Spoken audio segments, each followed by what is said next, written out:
Hello, and welcome to a new edition of Talking Development. I am thrilled to be recording this episode from New Delhi, India. My work over the years has offered me the privilege of meeting some remarkable entrepreneurs in the countries we work in. It can't be said enough. Women have the power to drive economic growth and uplift economies. In India, lifting women's participation in the labor force to 50% can help increase its GDP growth by 1% and get closer to the 8% growth it needs to become a high-income country by 2047. Today, I am so happy to be joined by Sairee, a path-breaking entrepreneur who created an all-women digital platform for more than 25 million women in India. Sairee, thank you so much for joining me on my program, Talking Development, and it's really, really nice to meet you and to be with you. Thank you for inviting me. It's a pleasure to be here and so wonderful learning about all the work you've been doing with it. So excited to be here. Thank you. You've made it a drive to really connect women to financial services. But before we get into that, I wanted to ask you, when did you realize that you wanted to become an entrepreneur? And how did you decide on this particular field of entrepreneurship? Well, I think there are two aspects of my life that sort of are connected. One is I grew up in small town India. So a lot of women we serve today, I literally come from those roots. So somewhere along the way, I knew that technology is very powerful. Internet's going to grow in our lives. And I always said, we're a country with such a huge gender gap. You don't even need academic data to prove that. It's there in everyday life. And I had personally experienced that. And I said hey, we should try something to make sure we can bridge this gap. So last 15 years, I've done 3 different companies, all focused around women. There was Flexi Moms, there's Sheroes, which became India's largest community platform for women.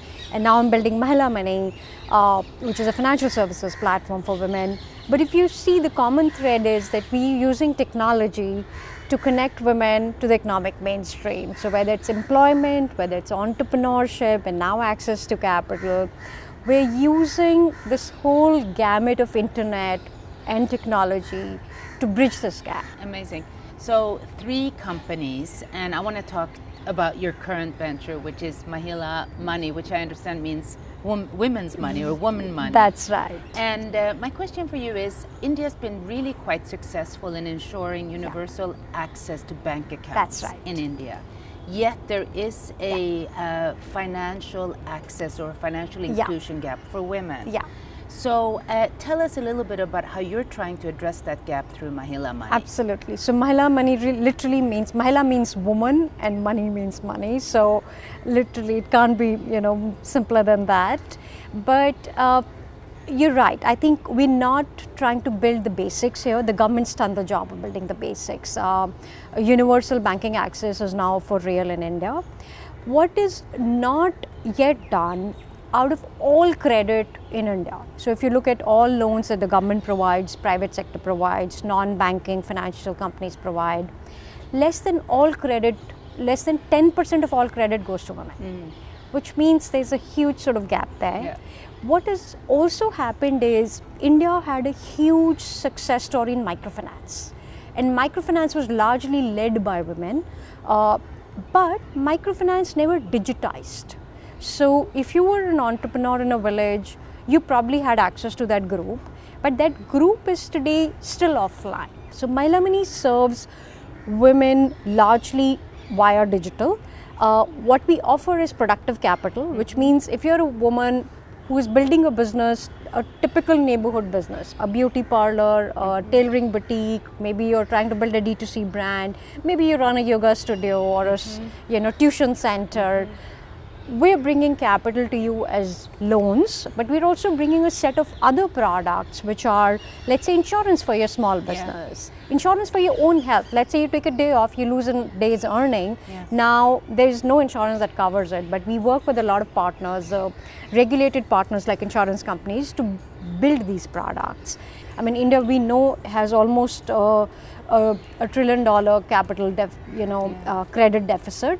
I think women will partake a real share of that as we go along, but today there are not enough mechanisms to make that happen. And I think this is in some ways Microfinance 2.0. It's digital, it's scalable. We're a 2-year-old company, we already serve like 4,000 locations. There is no way that a traditional setup can sort of make that happen. What it sounds like to me is you're connecting these women entrepreneurs to finance, but you're also building their entrepreneurial skills. Exactly. Through this interactive engagement they can have and the community around it. And as you said, all these associated services like thinking about insurance and thinking about business plans and thinking about connecting them because they might get new ideas to this platform. Exactly. So that's very, very inspiring. So I can't help but to ask you this because you have these 3 ventures, one current and these other 2 behind you. Yeah. Any sort of hint on what you might be thinking next that is sparking your interest and opportunities that you see? Yeah, so I think, so I'm having a bit of a reflective year myself. My daughter goes to college this year, and I'm sort of also, thinking like, what is the best use of my time? What should I be doing? 2 things are very important. One is I figured capital is a big lever, right? So I want to do a lot of work in bringing more capital to women. I think Mahila Money is one part of that. I'm also setting up a venture fund that is writing women entrepreneurs building a scalable venture scale business, their first checks. It's called Appreciate Capital, and we're building literally, again, ground up. We've invested in about 8 companies this year and we hope to do more. My future hope is that I'm able to work with very diverse stakeholders, governments, organizations like yourself. We have a lot of work to be done. Yeah. And I like to use whatever I've learned, towards creating more public goods, if you will. Yeah. I love this idea of capital and technology. And if I add to that women entrepreneurship, I think that equation equals something very powerful with really infinite opportunities yet to be materialized and achieved. I have to ask you this because people also ask me, being a woman, having a career. You said your daughter's about to go off to college. Yeah. Any advice for young women aspiring entrepreneurs, young women aspiring leaders more broadly? When you look back at your own career, when you think forward, what advice do you give or do you have in mind? I think very personal sort of sharing. I say walk into your fear because whatever seems fearful at that point in time is going to be really ridiculous in the hindsight. In the rear view mirror, it's very small. Like when you have a baby, you're like, oh my God, how am I going to do this? When you set up a company, you're frantic, like, oh my God, what have I done? But when you look back, and I'm at a slightly look back point in time, like, this morning my daughter was going for her first board exam and I, gave her a hug and I went off. I had a meeting, like I was to be here and, she went off for her exam and I was like, oh my God, like this time has gone by. We did it, So I had a little bit of we did it feeling. The truth is, even if you fail, you will learn so much. So don't sit on the sidelines, walk into what's calling you, like take it head on. It's great fun, I train for CrossFit and have a coach who's always literally like pushing you, you're crying when you're training, but once you've done it, your day is so perfect, you're so proud of yourself and your good hormones are playing in your head. So you have to keep inviting good hormones into your body, and the only way you can do it is when you're sort of taking on hard challenges, because human beings are wired to move to the next level. Like we're at worst when we're just not doing anything and we're overthinking in our own head. So action is a great antidote, and the truth is it's all fun. It's a lot of fun building, and life can be very rich when you're sort of like just going at it. I just love your notion of it may look big looking forward, but looking back, it wasn't that big. Exactly. And you're on to the next challenge. Well, this is so wonderful. I want to wish you best of luck, and I want to thank you for being an inspiration for so many other Thank women you. and for the work that you do. It's incredible. And you know, I'm a huge advocate for gender equality, Yes. gender empowerment. So everywhere I go, I try to meet with either a group of women or an inspiring woman. And today I'm so fortunate to have had a chance to sit down with you. Thank you so very much. Thank you so much. I'm so inspired by the work you've been doing, and I'm also learning so much about the work that's happening in the World Bank ecosystem. And I saw some of the interviews that you've done, and I was so impressed. I think there's just so much happening, and I'm so glad you're documenting it and you're sort of sharing it for people who want more inspiration and who want to learn from their peers.